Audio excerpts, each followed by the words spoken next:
So this is coming as a partnership here. EWA, as you know, does a lot of citizen science, and we also provide the app for both the communities of EWA and the community of the fells. And by the way, the citizen science that we do is not restricted just to the fells in general, but here we're going to just focus on the fells for this specific app here. So what we want to do here, again, is to monitor the usage of the fells, the human and dog usage of the fells. So this is both of our organization. And here, I'm going to call Maddie to talk about the FOF side, the Friends of the Fells interest there. Yeah, thank you. So we are launching a campaign that was just launched yesterday. It's a multi-stage campaign called Inspiring Stewardship. And so as Claire mentioned, there's a lot of rogue trails that have developed throughout the fells in addition to increased dog waste and dog usage in the fells. So something that we're looking to gain out of this Inspiring Stewardship campaign is to find a way to develop messaging and communications with the general public to encourage better stewardship of the fells. So encourage folks to pick up after their dogs or keep dogs on leash, and then encourage folks to remain on designated DCR trails. So we're hoping that through a survey that was just launched yesterday, in addition to some focus groups that will happen later this spring, and from the data that you will all help us collect and that Claire helped develop the app for, will help us create messaging that encourages people to be better stewards of the fells and better protect it for its sustainable use and its sustainable existence in the future for both human and non-human habitants within there. So the app that Claire and EWA have developed for us will again help us collect that data to help us think about how, what kind of uses we're seeing from the fells, and then how we can contribute messaging to encourage better and more healthy use of the fells going forward.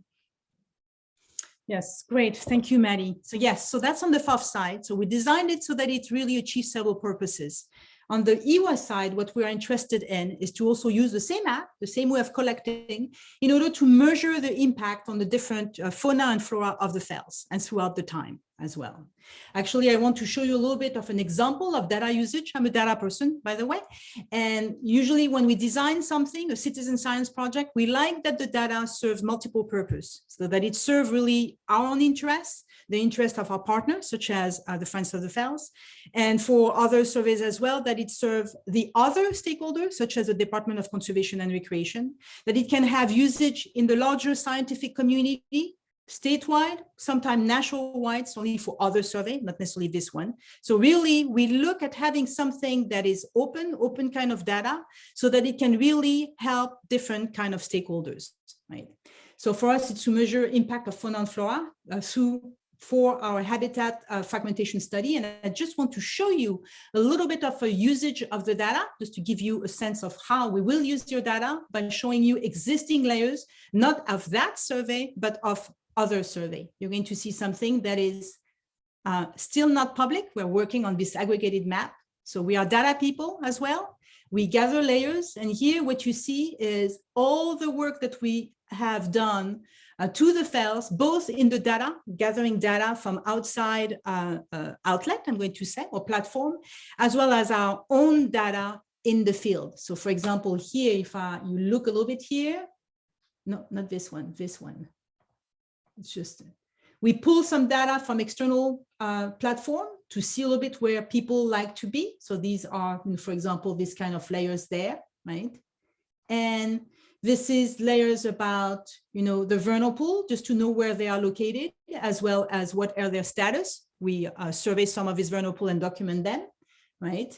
Here, this is specifically EWA work. I'm going to show you the EWA work here. So this one, this is all the poop record that we accumulated in the past year or so, right? So poop scat, dog scat, right? Here you have our work with respect to informal trail, right? And I'm missing something. Oh yeah, here. Here, this is all the work that we've done. We collected hundreds of data points to find where are the intrusion area, trampled area. This is the work of our citizen science community there. And why is it important? Because if you gather all these data layers together, then you can start to see patterns, as well as you can prioritize better where somehow you could put the effort to mitigate or to restore different areas. That's our goal, right? So here with this fells usage app that we have, we're going to add another layer to see where are the people, where are we in the fells? Are we close to sensitive areas? This kind of thing, so that we can maybe rechannel a little bit how we move in the fells. So that's the goal. So there's just a little idea here to give you a sense of how the data is used by the UI people, and that how we can really partner with the Friends of the Fells to help the Friends of the Fells to mitigate and restore some area in the field, as well as working with the Department of Conservation and Recreation. All right. To go back here, that was just my little data thing. Let's move on. So when you are in the field, hopefully you're going to get in the field and use this app. Very easy. This is what the app looks like, right? It's a really very few information to enter on this app. Now, how do you get the app on your phone? So this slideshow is going to be available so that you can simply follow the step-by-step and have it, being downloaded or uploaded. I don't know how you say that, on your phone, right? Installed on your phone. Here we are. Usually the step-by-step instruction, and that you have an Android phone or an Apple phone should be fairly similar, right? So we are not implementing an app from scratch. We are using a platform to create that app. And the platform that we use is through ArcGIS, which is a geographic information system. So that's something that is well known in the mapping world. And so we use their platform to create the app, right? So because we use their platform, that's the thing that you're going to have to upload in order to download our survey. So that's the base platform. So simple, you just install it, you go to your app store or your Android store and you look for it and you install it, okay? Then, of course, because we want to track, that's not you that we're tracking or monitoring, we're monitoring what's happening. We want to be able to place a dot on a map. So you want to allow Survey 123 to access photo, media, and files. Actually, for this one, it was not necessarily necessary, but it doesn't matter because you don't have a picture that is tied to this app, but just allow it here. And then here, in order to restrict the usage of the tracking of your location, set it to while using the app.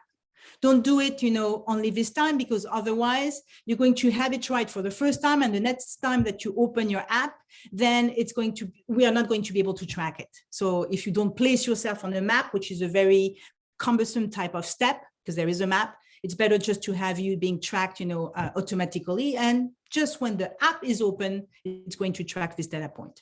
Okay. So you click on that. And then this is simple. You don't need to have an account on ArcGIS. Each time that you're going to survey in the field, you can simply continue without signing in. Hopefully, you only need to do that once, right? Which is when you install the app, and then you're going to be all set. So that's that. All right. And there, again, it's about the location. So you want to allow Survey 123 to access that device location while using the app, right? So you click on that. And then here you arrive on this screen. So this is, as I said, it's a platform. It's not an app. It's a platform that has several apps. And here what you're going to do, you see that you have a kind of a search little box there with a QR code. And when you reach this space there, you simply scan. So you click there and you scan this specific QR code from this presentation, right? You can even do that while there. So once you have that, you're going to see that this specific survey is going to pop, this one. Well, on my phone, I have several. I have at least 4. We have 4 apps, different kind of apps. Right? So there you're ready. You're in the field, you're going to collect. Each time that you see a group of people, so I'm going to go through some tips, but each time that you see a group of people in the fells, right, that's simple, you click the collect, right? So you click collect when you see those people. All right. And this is what you see. All right. I'm going to give you a tip here because you don't want each time that you collect or you see a group, you don't want to have to enter your name or your Gmail or whatever, your email address each time. So there is a little trick that we found, very useful. You're going to click and type your name there, right? And you're going to save it. You're going to click there, you see the 3 bars at the top. And what it's going to do, it's going to set that thing here. Actually, you can also put a 1 by default, and you set it as your favorite answer. Like that each time that you go back in the field or each time that you survey, the only thing that you have to do instead of having to retype your name, you just click that and pass the answer. Does it make sense? All right. So very simple. You set your contact info like that. You have to enter it only once. And then you're there. Here, so let me go back there. You can see that I have, this is a drop down there, what you see, it's a drop down. So by default, we have it collapsed. That's what it's called, collapsed. And it's here just to make sure that when you enter the field, because we've seen a couple of times, a few times, right, that people collect, but actually the map or their waypoint or their location point is not in the right location. I'm going to explain to you why. It's because often here you are, you're coming from your house, right? You arrive at the fells, and then somehow your phone still is at your house. It thinks it's still at your house. The time that it syncs with the towers, the internet towers, take a little bit of time. So we have it here so that at least the first time that you make your first survey that day or during that session that you are in the fells, you can check that indeed you are in the right location, right? If you're not, you can place yourself, or you can wait a little bit, close the app, reopen it to say, okay, now I'm here. Actually, there is another trick that at some point I can show you, is usually when I enter in the field, let me try to go back there. I think that, I forgot where it is. When I'm in the field, I think that when I click that one or that one, see that little thing here or here, it's there too. It allows me to check where I am. So now I'm getting into the habit. Okay, I'm entering the fells and it's okay, where am I? Okay, it tracks me properly. So I won't have to worry about my map. Okay. So here we are, we were there. So that's just to check. You don't need to open it all the time, but just to check at least the first time. Then you are back. Let me go back. You're going to document your group of people. And it's fairly easy. So Felds document usage, I could have done a better job in capturing my screen there. But this is here what you're going to see. How many people on foot do you see? So that's why I defaulted to 1 when I save my favorite answer, because if I open my app, usually it's to record at least 1 person, right? Although it could be a person on a bike, but most of the time it's a person on foot. So I have that, right? And then I'm going to say how many people on bike, 0. Actually, it can also be my default answer because I see more people on foot, right, than people on a bike, right? And then usually my default answer is starting with a without so that everything is empty, right? Because actually I've noted in the past few days or the past few weeks, couple of weeks that we've been trying, is now we're paying more attention in terms of the group, about half of the groups of people have dogs, half of the groups do not have dogs, right? So my default answer that I save, my favorite answer is usually with 1, 0 and without, right? So I'm arriving there and that's what I'm going to do. I'm going to count the people, group, so in a group, how many people do I have? 3 people. Maybe with these 3 people, I might have, 1 or 3, let's say 3 dogs. So 3 people, 3 dogs. So I would go with, I would click there. And now I look at the dogs and I'm going to say, how many do I have on leash and how many do I have not on leash? And I count them and I plug my number there. So very easy, right? You just tap the number, right? So let's say that if I had 3 dogs and 1 was on leash, 1, 2 were off leash, 2.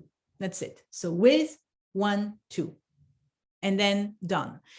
Here you have another little thing that you see here. If you wanted to provide more feedback or comments, you can click yes, and it opens a notes section. Someone was mentioning, that was Tom earlier, that he has seen a few e-bikes in the fells and he was wondering, do we want to track that separately? I said, well, for now, let's put that in a note, because with the note, we can say, okay, I've seen, 1 e-bike or 2 e-bikes, and then we would be able to create a word cloud to measure if we actually need to track that and maybe change the app a little bit later, right? So very easy. And then once you're down, okay, another trick, we learned that with our Poop app, is rather than sending right away, if you send right away that specific survey for that group, it's going to take data, right? It's going to consume data. So usually what we do, we simply save them in the outbox. So, okay, I see a group of 3, I do my little thing, I save in the outbox. And then 10 minutes later, I'm further down that trail, right? And I see another group, okay, a group of 4, 2 dogs, etc. I save it in the outbox, blah, blah, blah. And then at the end of my session, usually I spend 2 hours, 3 hours in the fells. I come back at home And what I do, I open my app, I open that outbox and I send it. Because when you open that outbox, let's say that I have it, it's something else. That's something else. Once at home here, see, I have an outbox here. I have 7 records, right? I just click on that. And then what I'm going to do is I'm going to click the send there and it's going to send them. That's what it does. And you're done. So very easy, right? You open your app, you collect, make sure to not, you collect when you see, you click that collect when you see the people, you do the little things, you save it in the outbox, you're home, you send all that, and then we're done, right? Very easy. Questions? Clear? Even with my accent, everybody understood me? Perfect. Thank you, Chris. Thank you, Aaron. All right. So how often, where and how often? So a few tips there. How often? As often as you want, right? So it looks like it's a kind of opportunistic, but actually what we are really interested in is to see where people are. And you're going to capture behavior by looking at them with, their dog on leash and not on leash or on bike and where, right? So it's perfectly fine to be wherever in the files and just to compute that, right? We're going to average out at the end.